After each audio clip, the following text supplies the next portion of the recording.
Black Sheep. I was telling them, yo, y'all got to get the fuck up out of there. And he was like, you know, because they was hot, it's kind of arrogant, like, yeah, we all right. I'm like, yo, no more department. And, you know, it ended the way it ended. They fired their whole department. Nobody was left.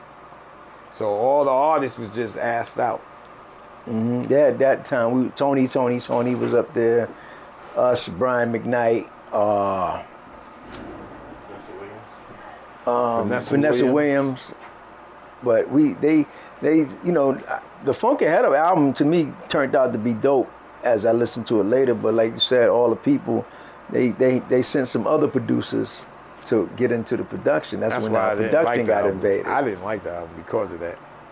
Because you have to collaborate? No, it wasn't. See, when you work with other producers, you pick producers you like. Right. I didn't like their sound, and I thought it clashed. Okay. You know, there's records like MC Champions, when you hear the original and what they did to it, made it too gimmicky, you know, for me. You know, like even with what they did with Papa Large, because the original Papa Large would have probably just sold it $2 billion. Tell me you tried to get it from Prince. I remember Batman? You remember the Bat Dance? I chopped that shit up, and it was crazy. That's what we got the deal on. We got the deal. We got signed to Mercury. We were shopping 2 songs, Papa Large and MC Champions. Right. And the Papa Large was crazy. So what happened after we got the deal, they went to Prince. And Prince, even though I had, you know, I chopped it and the range is a little different, Prince said he wanted not 50, he said he wanted 100% of the song. 100. That's how they did Lord Tariq and Peter Guns with Deja Vu. Yeah, but they had no choice because they had put the record out first. Right. Yeah, Prince was trying to get us. He was I was like, so we had to scrap it. And then they put that Solid Productions record on. I was like, I couldn't even listen to that shit. When the Beat Misers did the remix, I was so fucking happy. So after that album went by, then we was with EMI with Stu, with our 4 Horsemen. With Wild Pitch. With Wild Pitch. That was a dope Stu was album. That was a dope album. Well, Stu was, I liked Stu's vision of seeing us. Stu started throwing us on television. Stu had the visuals, like giving us the videos. Stu put us on, you know, we was doing the like Video Soul interviews with Sherry Carter. We was always on Donnie Simpson's shows. See, people forgot, like, we was in television and all kinds of fucking magazines. I got magazines stacked to the ceiling of me in magazines. Like, we had publicity. Stu was into the publicity thing. Now, what also happened with Stu was he gave a promoter money to workers, and we thought Stu was lying, but it turned out to be true. What happened was Wait, who's Stu? Stu Fine was the president of Wild Pitch Records. Okay. You know, he gave the promoter money, and the promoter got on drugs and sniffed up all the money. Yeah, we found out. They were sending them the radio, right? He was telling us Stu didn't send it, then shit came back, and niggas was like, yeah, niggas doped out, you know. See, I like the industry back then. There was more favors, you know. Back then, you had to buy somebody a refrigerator to get rotation. You give them a watch. You give somebody a stove. You on rotation. You know, that was the thing back then. And I also liked it, like Gene Griffin. You know, you had people that, yo, you don't play my shit, I'll fuck you up. I want my record heard about. I like those days. I like that. Like some, you know, Like, I think back in them days, a lot of things now, people couldn't do that. Like, they'll be scared because motherfuckers back then, you know, yo, I don't hear my record at 12 o'clock, man. It's a problem. But that's what changed the game. Huh? That's what changed the game. By the time, like 99, 2000. But I kind of liked it that, because it is a lot of suckers out here. But I mean, imagine you could like do that now, like, No, you can't, you'll be fucked up. They'll have you. But I'm just saying, back then, that's what they was, everybody was very, like, you know. Street.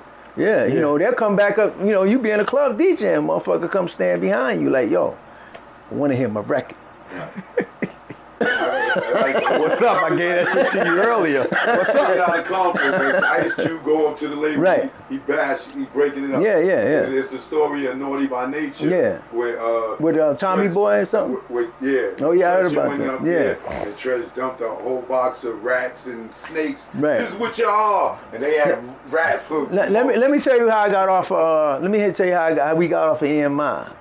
Oh yeah. I went up. Yeah. I went in the building one morning, right? So it was kind of psychological than everything motherfuckers did.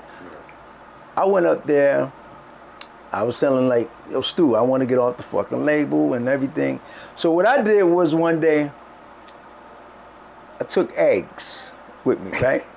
I took eggs, and I lined the eggs perfectly all the way to the elevator to go downstairs, like eggs all the way to the lobby and going downstairs. So when they came out the office, they said, who put these eggs there? And somebody called the police and said, somebody got eggs lined up straight in formation. But the message I was saying, yo, you walking on eggshells.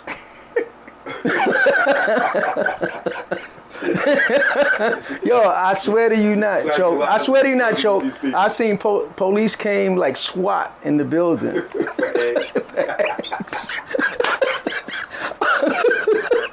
I was like, this is the safest shit I could do, but it's crazy. Yo,